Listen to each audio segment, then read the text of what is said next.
विघ्नहर्ता श्री गणेश, श्री गणेश, श्री गणेश। कैलाश में तुम्हारा स्वागत है रश्मि प्रभा। कैलाश में आनंद और उमंग की कोई सीमा नहीं रश्मि प्रभा। यहाँ तो प्रकृति अपने मूल स्वरूप में है। सब कुछ हरा श्वेत निर्मल है और पूरे परिवार के साथ मिलकर रहने का तो आनंद ही कुछ और है। और तुम्हें तो दो दो भ्राताओं, मेरा और कार्तिकेय भैया का स्नेह मिलेगा यहाँ।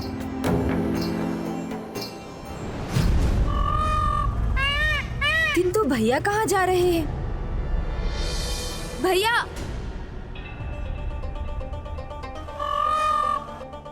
हाँ बोलो गणेश। भैया क्षमा कीजिए कि मैं आपको टोक रहा हूँ, किंतु इतनी शीघ्रता में आप कहाँ जा रहे हैं? गणेश, भंडासुर के अंत के बाद सभी असुर स्वयं को सम्राट घोषित कर मनमानी कर रहे हैं। दक्षिण में उनका आतंक बहुत बढ़ गया है। मुझे वहां जाकर स्थिति को नियंत्रण में लाने के लिए वहीं रहना होगा। वहाँ रहना होगा? क्या ये पिताश्री का आदेश है? गणेश, पिताजी एक अत्यंत महत्वपूर्ण कार्य में व्यस्त है, किंतु उन्होंने ही सिखाया है हमें सदैव अपने कर्तव्यों का निर्वाह करना चाहिए। और मेरी कर्तव्य भूमि है दक्षिण। मुझे जाना ही होगा गणेश। मेरा कर्तव्य मुझे दक्षिण बुला रहा है।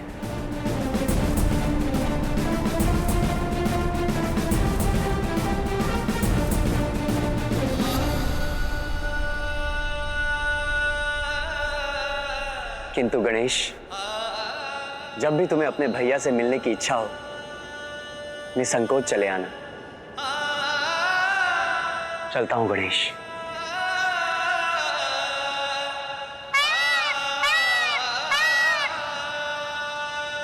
किंतु पिताश्री क्या महत्वपूर्ण? चलिए मयूर जी।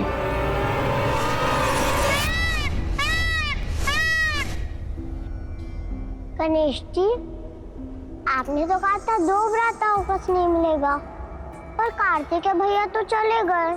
तो क्या हुआ? यहाँ कैलाश में हमारे साथ अन्य सदस्य भी तो हैं, जैसे नंदी जी, तोतला जी, श्रृंगी जी और शिवगण। सभी सदा तुम्हारे साथ क्रीड़ा करने और तुम्हें स्नेह देने के लिए तत्पर रहेंगे।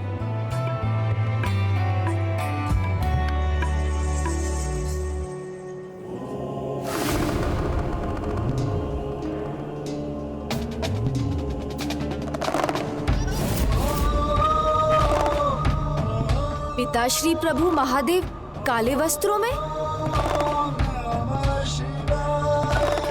गणेश जी, आपने तो कहा था कैलाश में सब अश्वेत है, किंतु यहाँ तो कुछ भी वैसा नहीं है। वही तो मैं भी समझने का प्रयास कर रहा हूँ रश्मि प्रभा कि यहाँ क्या हो रहा है। प्रणाम पिताश्री, कृपया मुझे बताइए कि आपने इन श्याम वर्ण के वस्त्रों को क्यों धारण किया है? अवश्य पुत्र, ये तो मेरे लिए अत्यंत हर्ष की बात है। मैं एक अत्यंत शुभ कार्य करने के लिए तत्पर हूँ, जिसका आरंभ करने पर 41 दिन पूरी निष्ठा से इसका पालन करना होता है। इसे दीक्षा समझें, व्रत कहें। अब ये 41 दिन निरंतर चलती रहेगी। ये आयोजन अत्यंत महत्वपूर्ण है। अब जिसमें 41 दिन इस माला को धारण करना होगा, क्योंकि ये माला सभी नियमों का स्मरण कराती है। पिताश्री, हमें इसके नियम विस्तार से बताने की कृपा करें। इस व्रत की अवधि में प्राणी को पूर्ण ब्रह्मचारी होकर पूजा करनी होती है। भोर में उठने के बाद और रात्रि में निद्रा से पहले शीतल जल से स्नान करना होता है।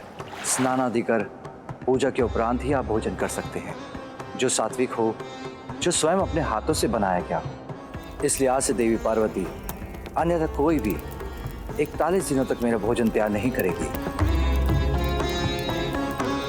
इन 41 दिनों में सुगंधित दिव्य आदि का प्रयोग, कोई भी हिंसा, किसी की भी निंदा अथवा मनोरंजन के कार्यों का भी निषेध करना होगा। बस भक्ति के सागर में ही रमना होता है। इस समय काले वस्त्र धारण करना और बिना पादुकाओं के रहना होता है। हर प्रकार के व्यसन अथवा मादक पदार्थों से दूर रहना होता है और किसी भी मूल्य पर स्वयं को तन और मन दोनों से पवित्र रखना होता है। कहीं भी यात्रा से लौटने पर पांव धोकर ही निवास में प्रवेश करना होता है। इस प्रकार सरल और पावन जीवन का निर्वाह करते हुए धरती पर शैया बिछाकर निंद्रा करनी होती है और सदैव मस्तक पर चंदन का लेप और कुमकुम लगाना होता है। इस माला को धारण कर ये व्रत कोई भी कर सकता है। इन नियमों का पालन कर 41 दिन के उपरांत मैं सबरीमाला मंदिर की तीर्थ यात्रा पर जाऊंगा। सबरीमाला? और 41वें दिन यात्रा की समाप्ति पर प्रभु दर्शन के साथ ये व्रत संपन्न होता है। उसके उपरांत सभी भक्त अपनी माला का त्याग कर सकते हैं। इतना कठिन व्रत और इतने सारे नियम, ये किन भगवान की पूजा के लिए? स्वामी शरणमयप्पा, स्वामी शरणमयप्पा, स्वामी शरणमयप्पा। ये किनका नाम है गणेश जी? मैंने तो ये नाम पहले कभी नहीं सुना। आपके पिताजी तो देवों के देव है ना गणेश जी, महादेव हैं वो, सबसे बड़े हैं, तो फिर वो किसी और भगवान की पूजा क्यों कर रहे हैं? ओम गणपते नमः, ओम गणपते नमः, ओम गणपते नमः। हम पूजा तो कर रहे हैं गणेश जी, किंतु किन भगवान की?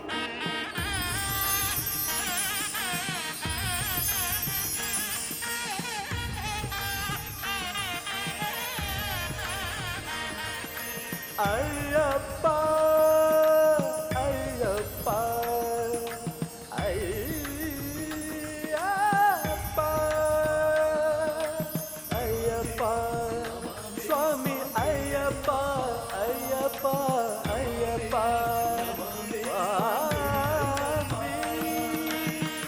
स्वामी अय्यप्पा स्वामी अय्यप्पा।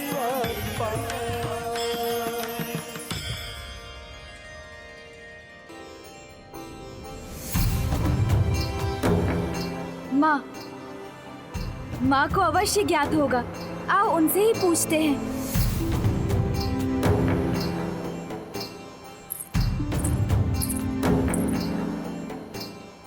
माँ,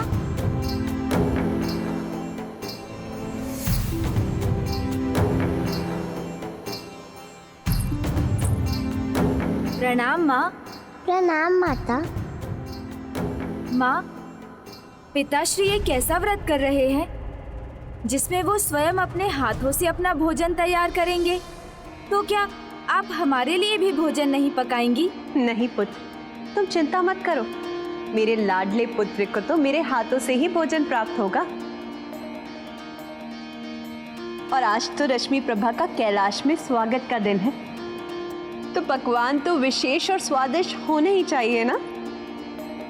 किंतु माँ, ये तो बताइए कि पिताश्री किनकी दीक्षा पूजा कर रहे हैं? देवों के देव महादेव किनका व्रत कर रहे हैं? अयप्पा स्वामी का। अयप्पा स्वामी। अयप्पा स्वामी, ये नाम तो मैंने पहले भी सुना है माँ, किंतु ये कौन है? अयप्पा स्वामी प्रभु श्री हरि नारायण और स्वयं महादेव के अंश। ओम हरा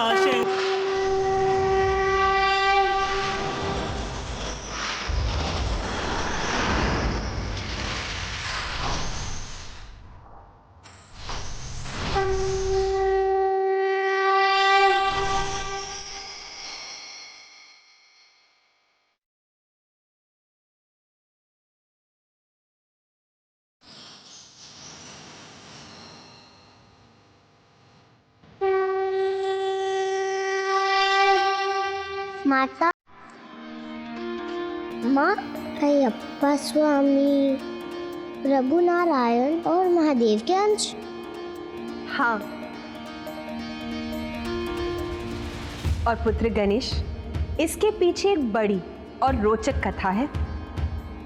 तो वो कथा हमें सुनाइए ना माता। हाँ माँ। अवश्य पुत्री। अयप्पा स्वामी के जन्म की कथा का संबंध एक महाराक्षसी से है जिसका नाम महिषी था।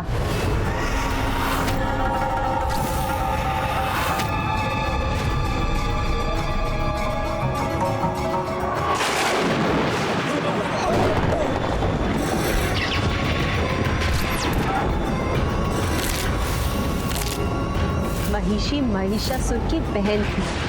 वही महिषासुर जिसका वध मैंने महिषासुर मर्दिनी के रूप में किया था। रक्षा कीजिए,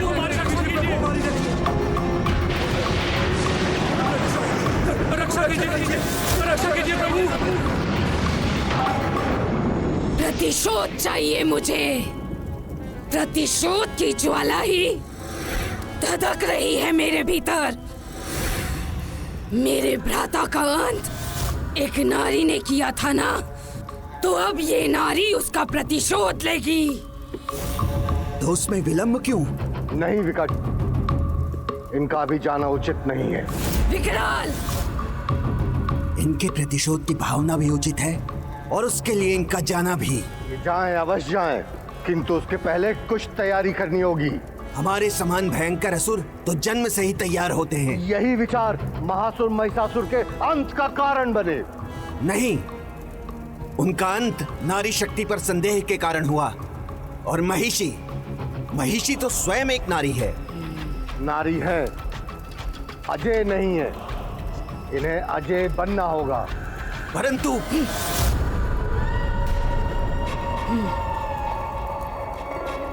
और ब्रह्मदेव के वरदान से ही संभव है, जो आपको अजर अमर बना देगा।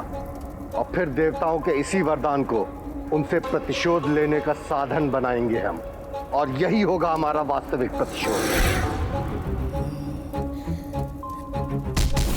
तो पहले वरदान, फिर प्रतिशोध। और महिषी ब्रह्मदेव की तपस्या करने लगी। और फिर महिषी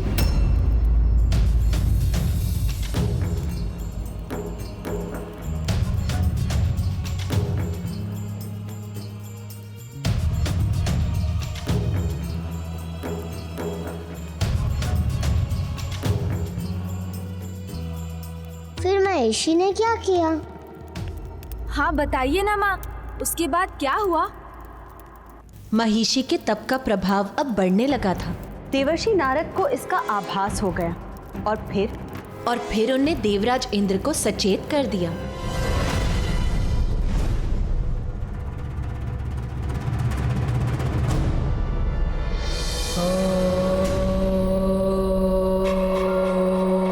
ब्रह्मदेवाय नमः। ओम ब्रह्मदेवाय नमः। अपनी वायु प्रवाह से अभी इसके तप को भंग कर दूंगा मैं। ओम ब्रह्मदेवाय नमः।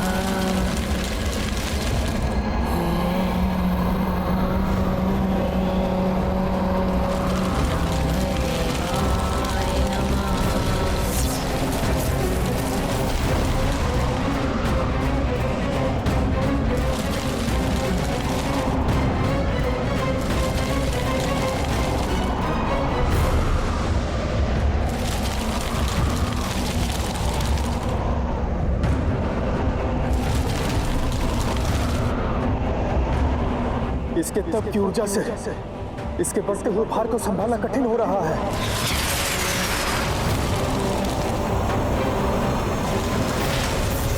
वायुदेव, संभालिए अपने आप को। वायुदेव को उनकी ही वायु से आहत किया इस दुष्टा ने। अब मैं इसका अवश्य दंड दूंगा इसे। इसके तप का ताप मेरी अग्नि के समक्ष नहीं टिकेगा।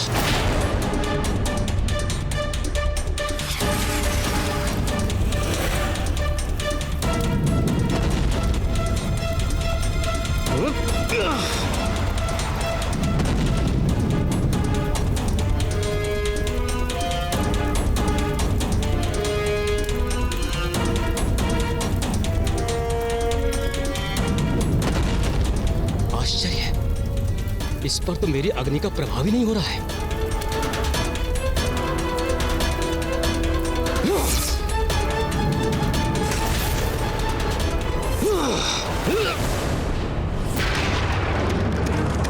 चिंता मत कीजिए अग्निदेव और वायुदेव, ये आप दोनों की शक्तियों से नहीं रुकी, किंतु ये जल में श्वास कैसे ले, और श्वास के बिना तप संपन्न करना कहां संभव है।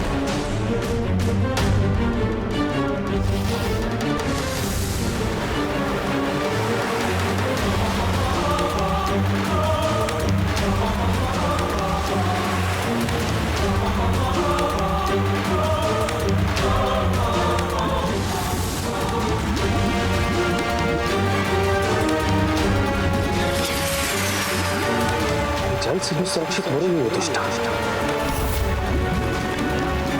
किंतु मैं रुकूंगा नहीं।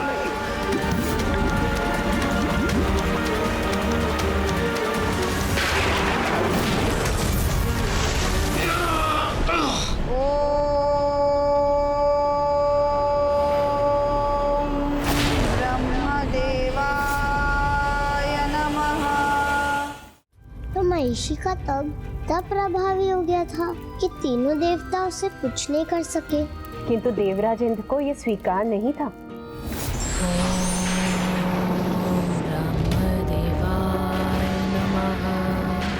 इसने तो अपनी तपो शक्ति से, वायुदेव का होने की वायु से और अग्निदेव को होने की अग्नि से पीछे कर वरुण देव को होने के जल से भिगो दिया। अब मुझे ही कुछ करना होगा।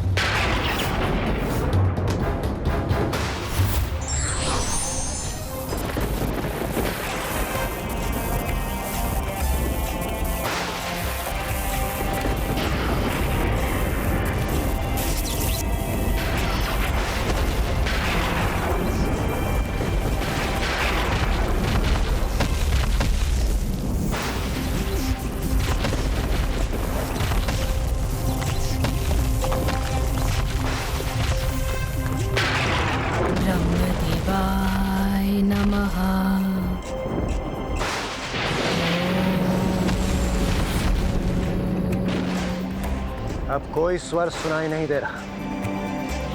हमारा कार्य संपन्न हो।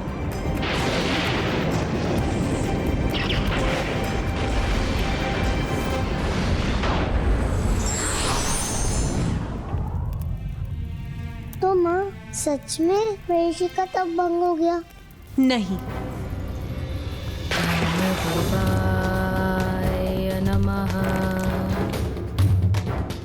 किंतु देवता उसको लेकर निश्चिंत हो गए थे और अब किसी का भी ध्यान उसके तप पर नहीं था।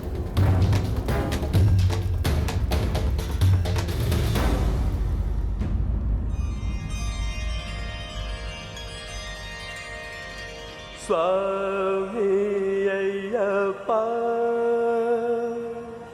स्वामी अय्यप्पा।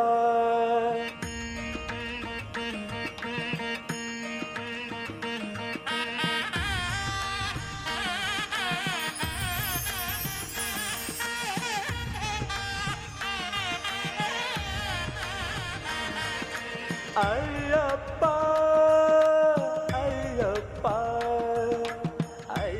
फिर क्या हुआ? हाँ माँ, इन सब का प्रभु अयप्पा के जन्म से क्या संबंध है, जिनका पिताश्री इतना कठोर व्रत कर रहे हैं? अवश्य बताऊंगी, किंतु पहले तुम दोनों अपना भोजन ग्रहण करना आरंभ करो। अवश्य।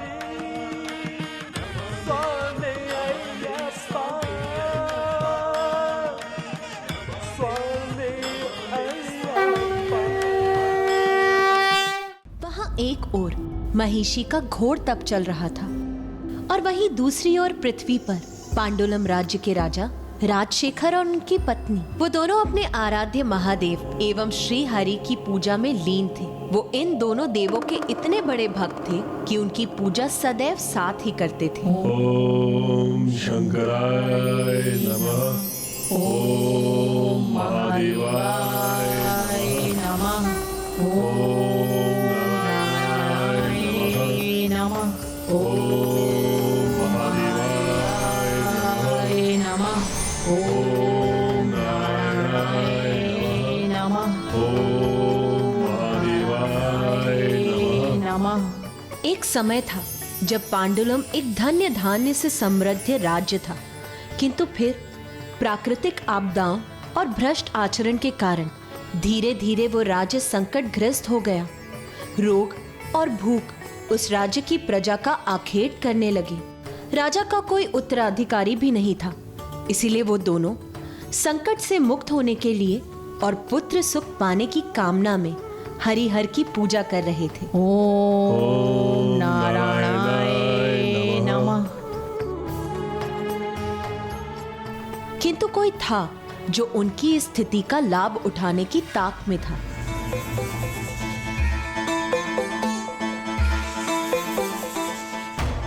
शीघ्र अति शीघ्र बिना वंशज के इस राजा की मृत्यु होगी।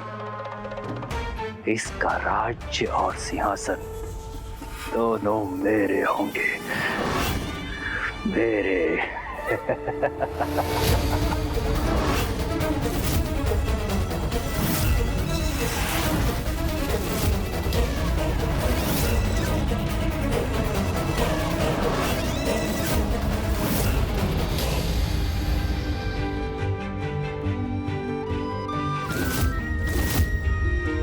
क्या हुआ माँ? ओम शंकराय नमः। पांडुलम के महामंत्री, अब समय आ गया है तुम्हारी योजना पूर्ण होने का।